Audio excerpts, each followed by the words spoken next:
beri kemuliaan bagi nama Tuhan. Dan dipersilakan duduk. Haleluya, haleluya. Haleluya. Dan tajuk firman Tuhan yang saya akan kongsikan pada pagi ini ialah di hadirat Tuhan. Sesuai dengan bahwa kita memuji dan menyembah Tuhan. Waktu kita akan memuji dan menyembah Dia, surga berkata, diam. Malaikat pun diam. Dengar bagaimana umatku menyembah, kata dia. Dan kalau bos di surga sudah suruh diam, malaikat ikut saja. Dan lalu kita menaikkan pujian penyembahan kepada Dia. Dan di hadirat Tuhan ada banyak hal terjadi. Dan saya akan membawa beberapa hal saja.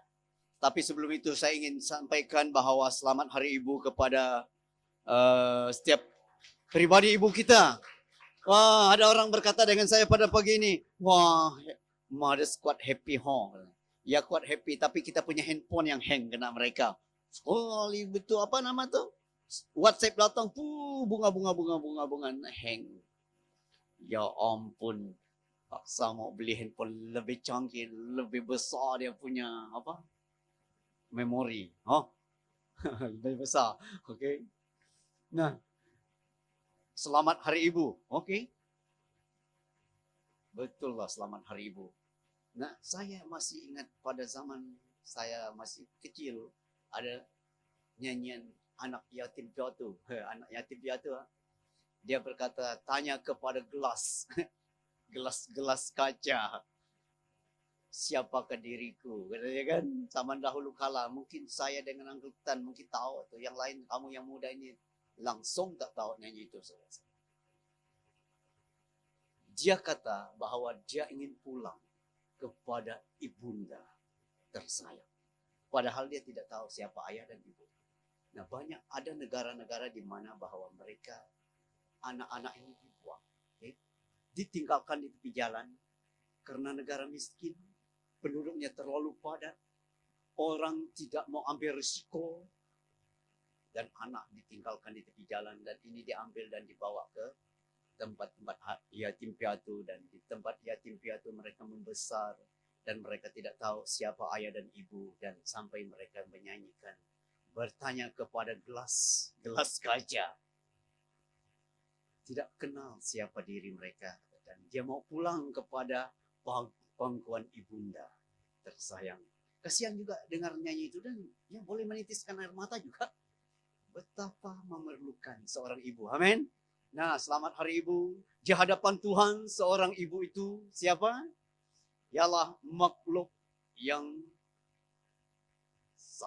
sangat istimewa. Oke? Haleluya. Dan sangat complicated bagi seorang lelaki. Dan ya, itulah setiap pribadi kita, dan selamat Hari Ibu. Sekali lagi. Nah, di sini di hadirat Tuhan ada beberapa hal yang kita mau perhatikan di sini.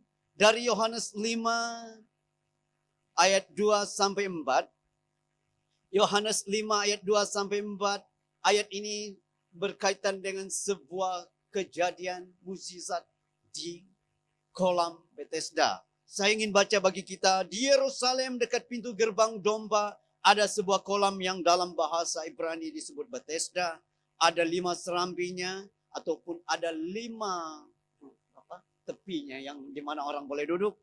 Dan di serambi-serambi itu terbaring sejumlah besar orang sakit, orang-orang buta, orang-orang timpang, dan orang-orang lumpuh yang menantikan goncangan air kolam itu. Nah, ini yang kita selalu baca, dan waktu sekolah minggu kita dengar yang cerita ini indah sekali. Bingung-bingung kita waktu kita masih kecil. Kolam bergoncang, siapa goncangnya? Cigo, malaikat Tuhan. Oh ya, ada malaikat, ada nampak kah? Tidak nampak. Okay? Nah, ini yang terjadi. Dikatakan di sini ayat 4, sebab sewaktu-waktu turun malaikat Tuhan ke kolam itu dan menggoncangkan air itu. Barang siapa yang terdahulu masuk ke dalamnya sesudah goncangan air itu menjadi sembuh apapun juga penyakitnya. Nah, yang pertama di dalam hadirat Tuhan ada kesembuhan. Okay? dalam hadirat Tuhan ada kesembuhan. Di dalam perjanjian lama ini, karena ini baru perjanjian lama. Karena sesudah Yesus mati dan dia bangkit, baru perjanjian baru sah mulai. Di mana darah Yesus tercurah di atas kayu salib.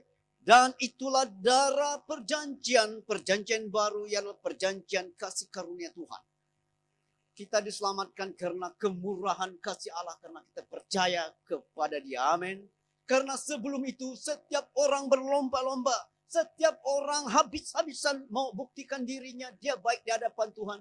Tetapi sepanjang sejarah hukum Taurat tidak ada seorang pun yang lulus. Nah inilah yang dikatakan perjanjian baru harus muncul. Dan namanya perjanjian kasih karunia Allah. Dan setiap hari Ahad kita mendapatkan perjamuan Tuhan. Roti melambangkan tubuh Tuhan yang dipecahkan bagi kita. Dan cawan itu melambangkan adalah darah Tuhan yang dicurahkan bagi kita. Dan setiap kali kita mengambil itu, yakinlah, berimanlah bahwa hidup kita di dalam Tuhan. Kita sama dengan Tuhan, amin. Dan kita bersama dengan Allah. Nah ada kesembuhan. Yang kita lihat di sini setiap kali goncangan itu. Dan orang yang pertama kali masuk dalam kolam itu ada kesembuhan. Setiap kali hadirat Allah, mungkin bahasanya mudah kali ini. Setiap kali hadirat Tuhan di kolam itu ada kesembuhan. Setiap kali hadirat Tuhan ada di gunung itu ada perkara-perkara ajaib. Nah, ada kesembuhan di hadirat Tuhan. Nah, sekali lagi, pujian penyembahan adalah satu hal yang ajaib, unik, di mana selalunya hadirat Tuhan akan intens, kuat, dan surga pun dengan segenap tenaganya untuk hadir dalam pujian penyembahan. Saya melihat ada gereja, ada seorang pastor cerita dengan saya di kedai kopi. Dia berkata, kos untuk membuat musik, membeli alat musik dan pasang skrin di belakang gereja mereka memerlukan menelan belanja 1 juta ringgit Malaysia. Aduh, saya kata luar biasa. Saya tanya satu hal. Kalau alat yang mahal macam ini bagaimana? Bolehlah untuk menolong orang yang kurang pandai nyanyi jadi bagus. Bagus. Betul? Kata dia lah. Kata dia. Betul juga. Kalau di rumah kami sekeluarga nyanyi, kadang-kadang lintang pukang tuh. Lupa lirik lintang pukang. Tetapi kalau saya di sini, sekali saya nyanyi, lirik sudah ada di sana, tidak perlu saya hafal lirik. Saya tengok lirik, saya ikut ya. Dan suara saya pun ada lain di sini. Mungkin mic ini lebih bagus. Berapa harga mic ini? Belum tanya Elder Thomas. Ku nyanyi haleluya. Kalau macam ini suara saya di perumahan, pasti banyak penonton di luar rumah saya itu. Karena satu kali saya berlatih nyanyi di rumah, saya nyanyi bahwa hidup ini adalah kesempatan. Hidup ini adalah kesempatan. Karena saya berlatih vokal saya. Karena saya ikut belajar vokal di DUN. Sarawak punya vokal. Dan cigu kami umurnya 2 tahun muda dari saya. Saya paling tua di sana. Saya penuntut dan paling tua juga. Dan cigu-cigu kami masih muda. Yang lain-lain itu kecil. Dan saya berlatih vokal saya. Dan suara saya besarlah untuk berlatih vokal. Dan sekali saya buka pintu. Ya ampun, banyak budak di luar rumah saya. Ada yang store dengan handphone rekam. Sengajalah saya nyanyi. Hidup ini, saya naikkan kodnya, adalah kesempatan. Hidup ini untuk melayani Tuhan. Jangan sia-siakan. Wah, saya tengok banyak mereka. Sudah selesai konsep baru mereka balik. Haleluya. Terima kasih uncle. Oke, dipersilakan. Lain kali datang rekam saya. Ya. Dan bayarlah, saya kata. Haleluya. Nah, orang menyiapkan segala sesuatu untuk memuji dan menyembah Tuhan. Alat-alat yang ada untuk apa? Mempersiapkan jalan bagi Allah. Gunung diratakan dan lembah ditutup supaya ada jalan raya bagi Tuhan. Dan alat-alat ini dipersiapkan dan waktu kita sampai dan alat ini boleh berfungsi dengan baik. Dan pemimpin-pemimpin pujian dan barisan pujian penyembahan kita, pemusik kita sudah ready dan kita menyembah Tuhan. Dan hadirat Tuhan gerinti datang. Amin.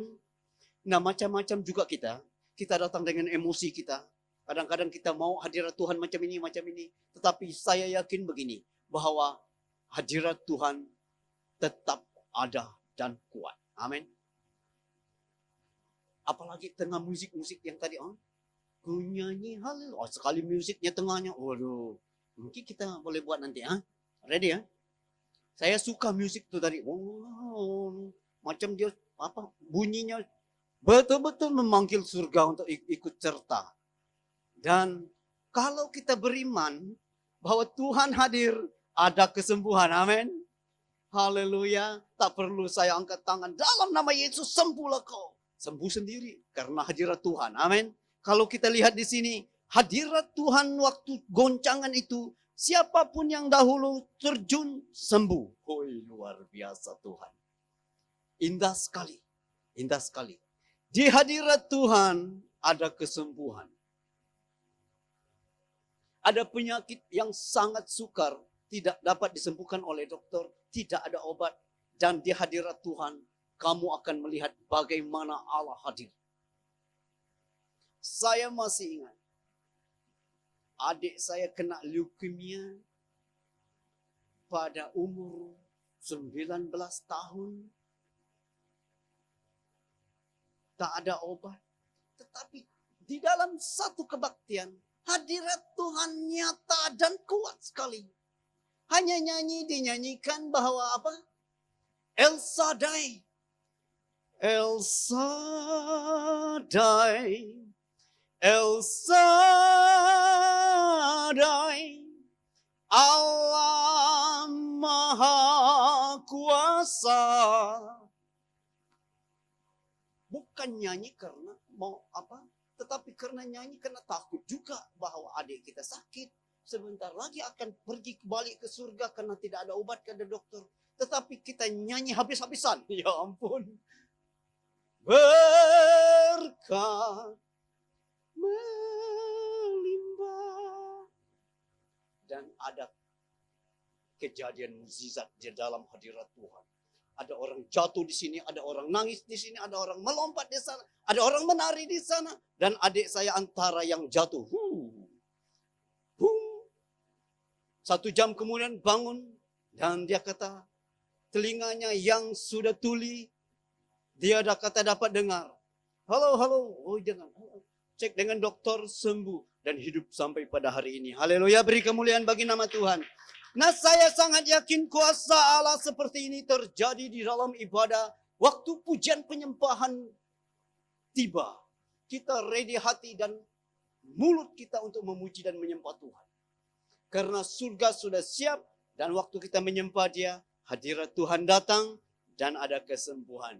Kesembuhan dalam apa? Kesembuhan dalam semua penyakit. Kesembuhan dalam apa? Kesembuhan dalam apapun yang tidak dapat disembuhkan oleh apapun. Dengan obat ataupun apapun. Dan Tuhan boleh menyembuhkan. Karena kita melihat ayat ini, siapapun yang terjun pertama kali sembuh. Aduh, ada kuota. Seorang saja, satu kali goncang, seorang saja sembuh. Yang lain tidak sembuh. Terpaksa diheret kembali ke naik. Dan yang sembuh itu pulang kampung. Pulang balik rumah. Haleluya, dia kata, dia baliklah. Waduh. Nah, ini yang kita lihat. Nah, yang kedua, ada kemerdekaan. Ada kemerdekaan. Nah, ada ayat firman Tuhan yang tidak ada di screen, tetapi ada di Alkitab saya. Haleluya. Yesaya 40 ayat 31. Yesaya 40 ayat 31. Tetapi orang yang menanti-nantikan Tuhan mendapat kekuatan baru. Mereka seumpama raja wali yang naik terbang. Dengan kekuatan sayapnya mereka berlari dan tidak menjadi lesu. Mereka berjalan dan tidak menjadi lelah. Dan ini adalah satu tantangan di mana Allah mempersoalkan orang-orang yang bergantung kepada kekuatannya sendiri. Anak-anak muda yang cergasnya luar biasa, mudah tersantung dan letih. Teruna-teruna yang memang luar biasa, jatuh tersantung. Dan orang-orang yang menanti-nantikan Tuhan. Dia menantikan apa? Dia menantikan hadirat Tuhan juga. Banyak kali macam mana mau menantikan Tuhan. Saya menantikan Tuhan. Ya menantilah. Dan waktu Tuhan hadir, mesti juga dia hadir. Saya menantikan YB. YB siapa? Ya, YB lah. YB kami dari Murum. Jangan kau kejut. Kejut dia. Mau perkenalkan nama kau kah? Kau tak payah. Dia tidak mau perkenalkan. Itu anak YB ni. Dia main-main. Pandai main keyboard, pandai main gitar. Lain kali suruh bapak kita jadi YB supaya kita pandai main gitar. Amin. Ataupun belajar kan? Ataupun pandai kena bapak you jadi YB terus pandai. Belajar kan? Belajar. Oh belajar. Bapakku ya, bapak kau jadi doktor kah? Oh tidak, kau akan terus otomatik pandai main drum. Tidak. Belajar juga. Oke lah. So siapa yang ada anak kecil, mulailah plan. Berapa bayar anak kau belajar drum, berapa anak belajar keyboard. Supaya pandai. Supaya pandai. Saya betul-betul mau pandai main keyboard, tetapi aduh ya ampun. Macam mana, tekan saja itu salah bunyi dia. Tak pernah. Tuhan saya kata, kenapa saya tidak pandai main gitar? Satu gitar saja. Aduh Tuhan kata, ya masing-masing karunia. Amin. Adakah saya sakit hati tidak dapat pandai main gitar? Tak payahlah. Adakah saya sakit hati karena saya tidak laju berlari? Tak payahlah. Biar orang yang laju berlari, dialah berlari untuk kita, kita sokong saja. Ye. Tak payahlah. Dulu saya suka sakit hati juga. Tapi saya pikir-pikir karena semua ini karunia pemberian Tuhan. Bersyukurlah. Amin. Bersyukurlah dalam segala hal. Dan Tuhan pasti memberkati engkau. Amin. Haleluya. Nah, ada kemerdekaan kata firman Tuhan. Okay? Orang yang menanti-nantikan Tuhan seumpama raja wali yang naik terbang. Boy. Ada kemerdekaan, ada pembebasan dari dia. Orang yang menanti-nantikan Tuhan. Orang yang dalam hadirat Tuhan ada kemerdekaan. Ada pembebasan. Ternyata ada pembebasan di hadirat Tuhan. Waktu orang Israel terkepung, terdesak di tepi Laut Merah. Sebenarnya memang sudah terdesak. Tetapi ada hadirat Tuhan datang. Selampanya Tuhan datang. Hadiratku sudah datang. Musa angkat tongkatmu dan pukul laut. Laut terbelah dan mereka berjalan. Hadirat Tuhan datang dan ada pembebasan. Amin. Percayalah. Itu sebabnya saya sangat value, saya sangat menitik berat dalam pujian penyembahan. Karena dari purbakala saya sudah tahu ada kuasa, ada kesembuhan, ada pembebasan dalam pujian penyembahan. Kalau tuntutannya harus menari gostan-gostan, saya tak kisah. Saya akan gostan 10 langkah. Kalau tuntutannya untuk menari lompat-lompat, saya boleh lompat 1 hari. Yang penting hadirat Tuhan datang. Dan ada pekerjaan ajaib. Dan bukan hari ini saja. Esok dan tahun-tahun selepasnya. 10 tahun kemudian, 20 tahun kemudian, kuasa Allah itu tetap berjalan. Ada pembebasan. Karena begini, Tuhan sangat menantikan pujian penyembahan. Satu kali kita menaikkan pujian penyembahan dengan segenap hati, jiwa kita.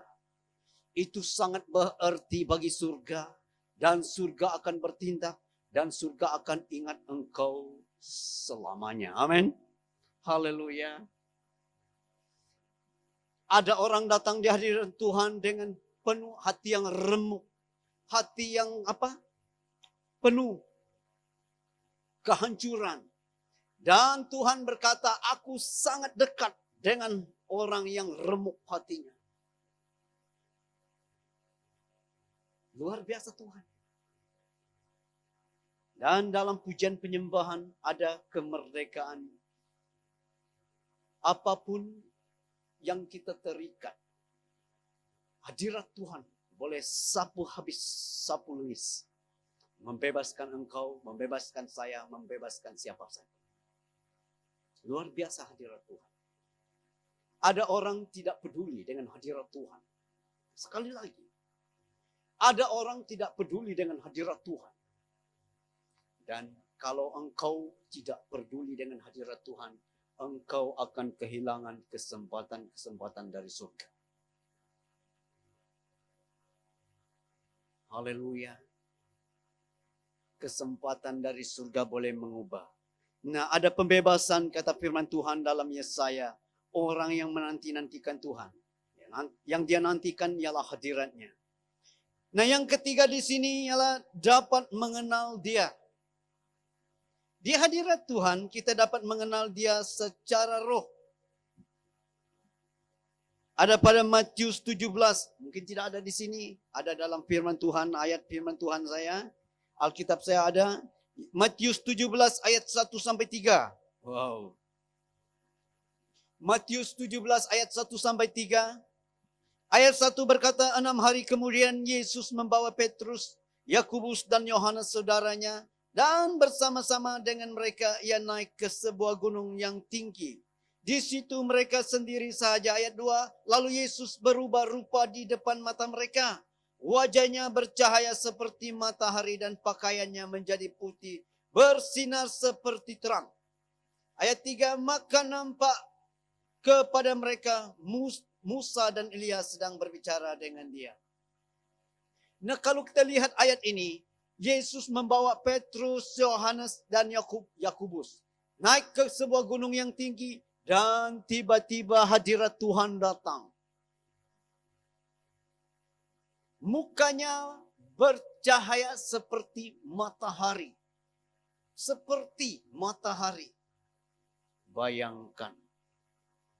Tiba-tiba muka siapa? Pilih dulu. Siapa namanya? Hah? Yang ini satu siapa? Tidak, saya mau pilih yang lain. Saya mau bully yang lain kan? Saya mau bully yang lain. Siapa mau bully? Siapa yang RTM doang? Ada yang RTM itu kah? Siapa namanya? Dewi. Tiba-tiba mukanya bercahaya seperti matahari. Betul nggak? Hui, terkejut kita kan? Ya, di hadirat Tuhan, muka orang boleh berubah cahaya seperti matahari. Waktu Musa naik Gunung Sinai, hadirat Tuhan kuat dan ada halilintar, ada guntur, ada apa. Kilat sambung menyambung dari timur ke barat. Kata ayat firman Tuhan. Dan waktu dia turun dari sana, karena hadirat Tuhan terlalu kuat, mukanya bercahaya seperti matahari. Sehingga mereka tak dapat melihat muka dia. Mereka suruh dia tutup muka dia dengan selendang. Supaya mereka dapat lihat. Terlalu kuat hadirat Tuhan. Mukanya bercahaya. Bayangkan waktu Debbie baca berita pagi. Tiba-tiba hadirat Tuhan datang. Dan TV meletup di rumah. Itu sebabnya saya belum berani beli TV LP yang besar-besar. Belilah yang biasa-biasa. Mana kita tahu hadirat Tuhan sekali mukanya berubah, bercahaya seperti matahari. Semua TV di rumah di mana Sarawak ini tuk habis. Ya boleh saja. Hadirat Tuhan kan macam ini. Ya hadirat Tuhan. Memang ada ayatnya. Muka Tuhan berubah. Ya kalau hadirat Tuhan kuat dengan engkau, muka kamu akan bercahaya seperti matahari. Karena begini, di suatu masa Christmas berapa tahun yang lalu, ada seorang pimpin pujian, dan mereka sudah letih setiap tahun pimpin pujian masa Christmas. Tapi kali ini dia dengan otak dan cara pikirnya yang crazy-crazy. Dia berkata, siapa yang tidak siap kali ini, sila mundur. Dan ada yang mundur, ada yang bertahan untuk ikut serta dalam barisan pujian penyembahan. Waktu pujian itu dilakukan, pemimpin pujian itu mukanya bercahaya lebih terang dari cahaya lampu. Sehingga manusia rebah, manusia berteriak dalam pujian penyembahan itu. Padahal nyanyian mereka itu nyanyian biasa. Musik mereka lintang pukang tuh. Dulu sana. Tidak seperti yang dibantar, terlatih, cekap, dan smart. Tetapi karena ya itu kemurahan Tuhan bagi mereka juga. Itu jarang-jarang juga terjadi. Umur-umur dia sudah 40 tahun lebih itu baru terjadi satu kali itu. Haleluya. Saya pun masih ingat seumur-umur saya terlibat dalam pujian penyembahan. Baru satu kali juga. Tapi muka tidak bercahaya tetapi hadirat Tuhan seperti angin puting beliung dalam gereja. Pujian start pukul 9.30. Pukul 10. 9.30 lah. Malam. Dan pujian itu dapat dihentikan pukul 1 pagi. Haleluya. Hadirat Tuhan yang kuat dan luar biasa. Yang sakit sembuh apapun Tuhan lakukan. Nah inilah yang dikatakan. Ada cahaya hadirat Tuhan dan di sanalah mereka dapat mengenal Dia secara roh. Kalau hadirat Tuhan ada, baru saya dan saudara dapat mengenal Tuhan secara roh. Secara pribadi dalam roh. Kalau pengertian itu secara belajar firman. Ada ayat firman Tuhan dengan tersusun, kita paham. Orang menerangkan ayat firman Tuhan itu dengan mudah dengan kita, baru kita paham. Tetapi ini secara roh. Engkau yakin dalam dirimu bahwa Tuhan begini. Engkau yakin dalam dirimu bahwa ada kuasa Tuhan begini. Itu sebabnya orang-orang di ulu sana digelar pelawan iman. Karena secara roh mereka sudah lihat Allah. Secara dalam kuasa Tuhan mereka sudah mengalami Tuhan. Dan engkau goncang gertak iman mereka itu sangat-sangat sorry. Mereka ketawa dengan gertakan. Orang mau beli iman mereka itu sangat-sangat memaafkan. Karena mereka sudah kenal Allah secara roh. Mereka sudah mengenal Tuhan secara pribadi dalam kuasa hadiratnya. Hadirat yang macam mana? Mereka berjalan di hutan waktu malam ada terang. Tak perlu lampu suluh dan Tuhan membuat terang. Dan kayu dan daun kayu di tepi kiri kanan jalan itu. Semuanya terang benderang. Sehingga satu pelayan saya kata dulu, dia berkata, waktu berjalan di dalam hutan itu, waktu balik kebaktian doa di atas gunung. Dan terang benderang dan dia ambil satu kayu. Waktu dia periksa itu pada waktu pagi itu hanya satu dahan getah. Haleluya. Tetapi pada waktu malam itu terang benderang dan mereka itu sudah melihat kuasa Tuhan. Di hadirat Tuhan mereka berjalan dan sukacita mereka luar biasa. Dan mereka dapat mengenal Dia. Dan itulah bekal mereka untuk berjalan bersama Tuhan berabad-abad kemudian. Orang berkata Tuhan begini-begini, mereka senyum saja dengan kamu. Orang give up, orang putus asa, orang lemah semangat. Mereka hanya tersengih-sengih dengan kamu. Karena pada tahun waktu mereka muda, mereka melihat Allah. Berjalan dengan mereka dari gunung sampai ke rumah. Dan kalau orang gertak saya akan tersengih. Karena saya melihat bagaimana Allah berjalan juga. Kalau orang yang membuli saya lebihlah tersengih-sengih, ketawa terbahak-bahak. Karena saya melihat bagaimana Allah memulihkan manusia yang tidak ada harapan, dipulihkan dan diangkat luar biasa. Dan bagaimana Allah memulihkan kampung yang sudah kucar-kacir, hancur lebur jadi debu. Selama 12 tahun tidak ada harapan. Orang berkata kampung ini tidak akan bangkit lagi. Tetapi waktu Tuhan hadir dengan hanya satu nyanyian. Ku nyanyi haleluya. Saya ingat sekali. 12 tahun satu kampung itu tidak dapat kemana-mana. Tetapi dengan satu nyanyian penyembahan dibawa oleh Mekrina. Mana Mekrina? Saya masih ingat dia pergi di kampung saya. Ku nyanyi haleluya. Wih, terus kampung itu pulih. Sampai hari ini. Tuhan pulihkan. Tuhan pulih kelapa sawitnya. Tuhan pulih apa saja. Tuhan pulih karunia-karunia. Wih. Tuhan pulih orang yang kuat sepak main bola juga. Sepak dari gol sini, limpas gol sana. Sampai bola hilang di hutan karena tepi-tepi itu hutan. Ya ampun. Sampai diberi warning. Jangan sepak terlalu kuat, nanti bola hilang. Bocor lagi kena tuh sawit punya duri. Ya. Nah, macam-macam Tuhan pulih, amin. Hah? Kenal dialah, kenal. Haleluya.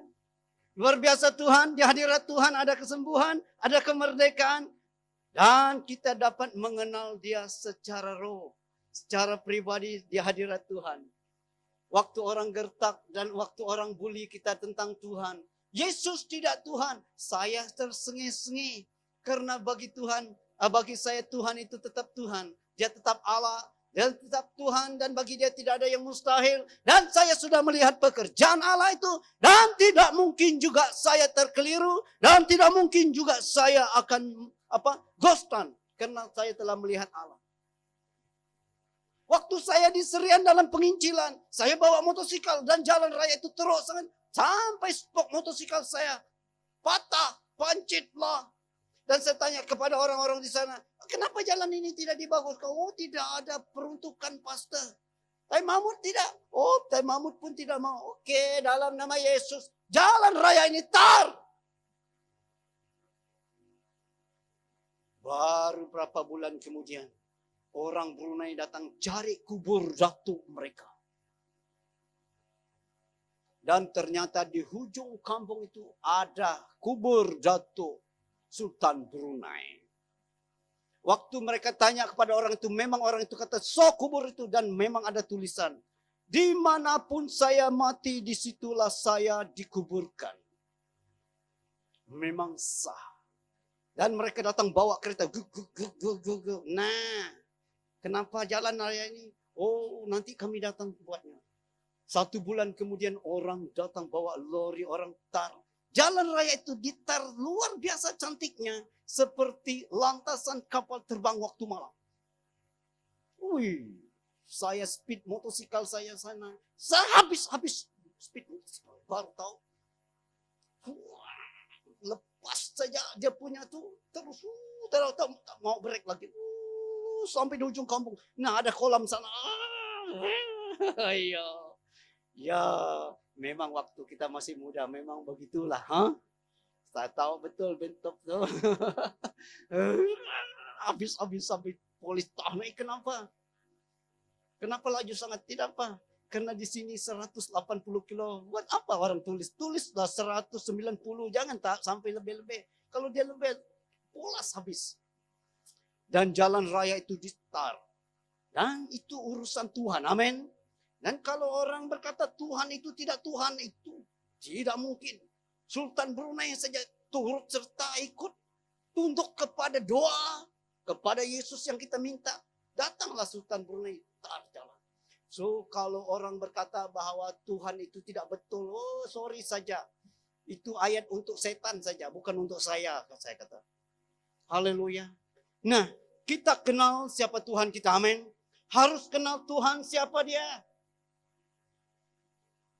Anak mudanya, mudah-mudahan. Saya mau beritahu. Tuhan itu tidak mati akal. Okay? Hanya kita yang mati akal. Tidak ada pengalaman hidup, mati akal lagi. Tetapi Tuhan tidak mati akal. Serahkan kepada dia saja. Tuhan sekarang saya mati akal, saya break. Suruh engkau saja buat. Tuhan akan buat tuh. Itu Tuhan. Kalau kau kebingungan, beritahu Tuhan. Tuhan, saya sudah bingung nih. Oh, Tuhan kata, oke, ini. Saya datang dari surga yang tidak ada kebingungan langsung dari surga. Oke, dia datang. Tuhan macam mana nih? Ya, jangan bingung. Khawatir? Jangan khawatir. Serahkan kepada Tuhan segala khawatirmu. Kata firman Tuhan itu yang kita selalu bacakan. Dan harus kenal siapa Tuhan. Dulu saya pun tukang bingung juga, tukang khawatir, tukang takut. Tetapi sudah kenal Tuhan, happy-happy lah.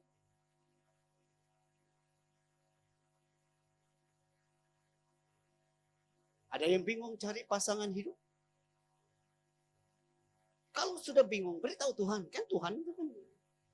Tuhan, saya sudah tidak tahu macam mana mau cari pasangan hidup. Dipersilakan Tuhan cari untuk saya. Tuhan kata, oke. Kalau engkau beri kuasa penuh kepada saya bagilah. Sekali Tuhan bawa satu nenek tua, ya Allah engkau pingsan baru tahu. Siapa suruh? Beritahulah saya mau yang macam ini juga. Jangan melangsung tikam dengan surga. Surga itu kadang-kadang nakal tuh. Huh? ya, begitulah. Kita harus kenal Tuhan, siapa Tuhan kita, amin. Dan yang paling penting bahwa bagi Tuhan tidak ada yang mustahil. Itu ayat yang saya paling suka. Haleluya. Nah, saya mau panggil mereka yang pemusik kita ini. Saya suka yang tadi itu musik yang tadi. Kita mau menyembah Tuhan juga. Kita rasakan bagaimana di hadirat Tuhan. Kalau kita tak tahu bagaimana untuk ikut nyanyi itu, kita rasakan bagaimana kuasa Tuhan. Oke. Mana backup singer nih? Oke. Oh, jangan pura-pura tidak dengar. Saya panggil nih. Haleluya. Banggalah karena engkau dipanggil, diberi Tuhan backup singer. Haleluya. Yang mana tadi? Oh, ya. Ku nyanyi haleluya. Oke, mari kita berdiri bersama. Inilah waktu kita datang di hadirat Tuhan. Kita lihat bagaimana Allah. Haleluya. Kalau mata kamu kalau kamu mudah terdistract dengan apapun, pejam mata. Saya selalu pejam mata menyembah Tuhan. Fokus dan terasa hadiratnya. Oh, haleluya. Haleluya. Oh, benar Tuhan.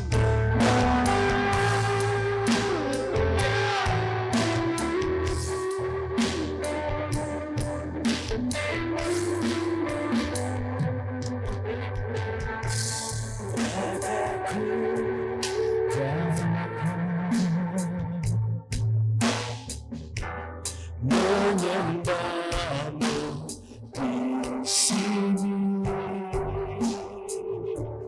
ku percaya kau ada bagiku. Tak usah ku takut, tak usah ku takut, sebab kau sertaku. Tak usah ku bimbang, kau di dalamku. Tak usah ku jelas, kau penghiburku. Tak aku lemah, kau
Haleluya.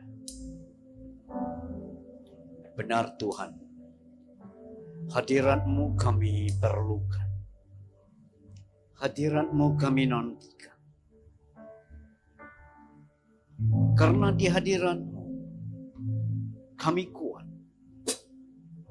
Di hadirat-Mu ada mukjizat, ada perkara ajaib, ada perkara yang tidak terhingga, dan ada perkara luar biasa.